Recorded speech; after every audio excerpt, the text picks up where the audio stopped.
So X has this new feature, X being Twitter, and it has sent the internet into an absolute tailspin. I did not believe that such a small feature could make such a difference in exposing something that should be the #1 story across all media accounts, across all news outlets, and yet obviously is not really being talked about enough. And what is this feature? Well, it's the feature of where an account is based. Now, why is this such a big deal?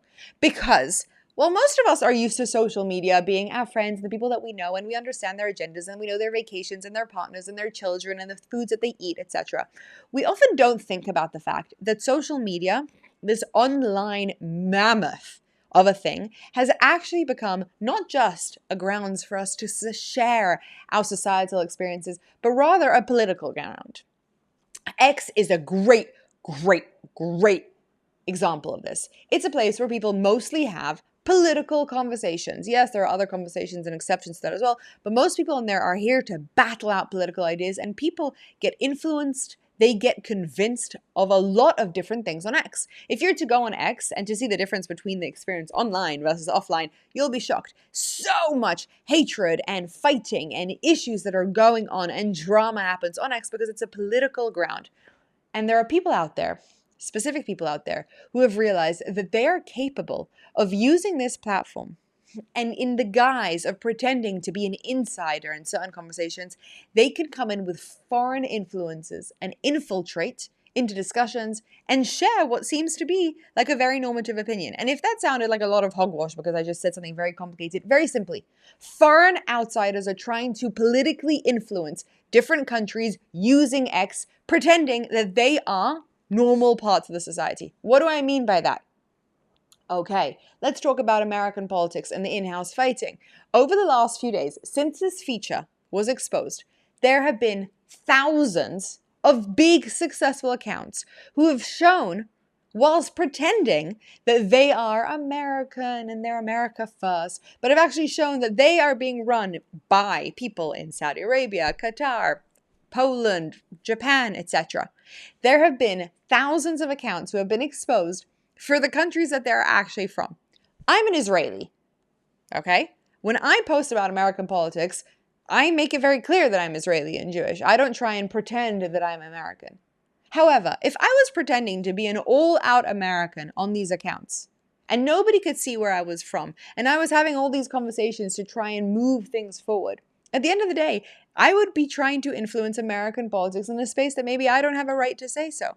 And if I do have a right, then at least people should know where I come from, right? That would make sense. They should be able to see, oh, she's from Israel. That's going to shape her opinion on stuff. She is from Qatar. That might make a difference in how seriously I take it. And these accounts, surprise, surprise, most of them massively pro-Palestinian accounts, do not come from America. These are accounts who have intentionally been built out over the years by Pakistan, by Qatar, by Saudi Arabia, by Iran, by multiple different countries that are trying to impact American politics. And guess what? They're focusing on divide. They're focusing on the pro-Palestinian conflict. They're focusing at the moment on the anti-Semitism. They're focusing on the right versus left. They're pushing forward woke ideas or fighting against woke ideas, and they're pushing forward the woke right ideas and fighting against woke right ideas, and they're creating havoc. They're creating a huge amount of havoc. And this is why this feature is such a big deal. Because we have gotten so used to social media feeling like our home that we often don't realize how much danger there is on this platform, specifically when it comes to foreign influences. Like, for example, I think most of us realize at this point that if you're a young girl, a 15-year-old girl, and you're a parent to a 15-year-old girl, and you're online, that there is probably going to be males out there who are trying in some way to be predators and come after your daughter. And they might make fake accounts, they might pretend to be younger than they are, they might pretend to even be a girl, they might manipulate your child into sending them images or meeting them in certain places. And at this point, I think many of us have just become aware of this. We know that there are people out there who use social media to act as predators, but we don't think about the fact that oftentimes there are people out there who are trying to use social media to become predators, but politically.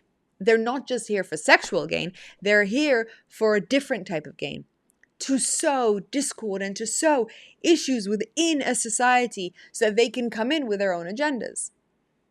For example, the pro-Palestinian cause is a great one.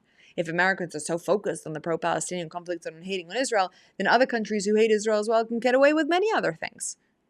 And when we don't know where these foreign influences are coming from, we just expect that these people have actually good intentions behind what they're doing. And that they're one of us, so they should have a fair conversation. And the minimum that can be done at this point to kind of try and mitigate the damage that we're seeing on a consistent basis from this, all, in my opinion, of the in-house fighting that's going on the right comes from these platforms, comes from the conversations on these platforms. And then you have these bots and these accounts, which are false accounts, fake accounts, hiding under a guy's accounts that are out there making it so much worse. Liking in thousands posts which shouldn't have nearly as much traction as they should, taking very niche personalities and making them huge and enormous and making them seem like they're the dominant voice online, shutting things down, removing things, etc., reporting things, or sharing narratives which are completely false but seem like they have so much truth and veritas behind them. And I find this unbelievable that for so long social media accounts have been able to get away with the fact that they can allow for people to have these fake accounts that are directly impacting policy, directly impacting internal politics, directly impacting conversation, creating extremism and debates and fights between each other. When at the end of the day, these are foreign accounts. It's the same as a spy.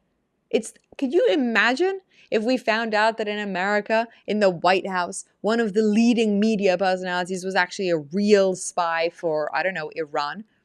The fear that would sow. And yet we are every single day listening to these accounts that have hundreds of thousands, if not millions of followers that might be doing the same exact thing. And that's why this feature is such a big deal. And it's so exciting that finally people can decide and choose where they want to hear from. I know for a fact that I don't want to hear from accounts that have Qatar behind them. I'm not interested in that. That's a problem to me because I assume that there's an agenda there. I happen to also know that there are a lot of people that are going to feel that way about an Israeli account. Okay, that is their prerogative.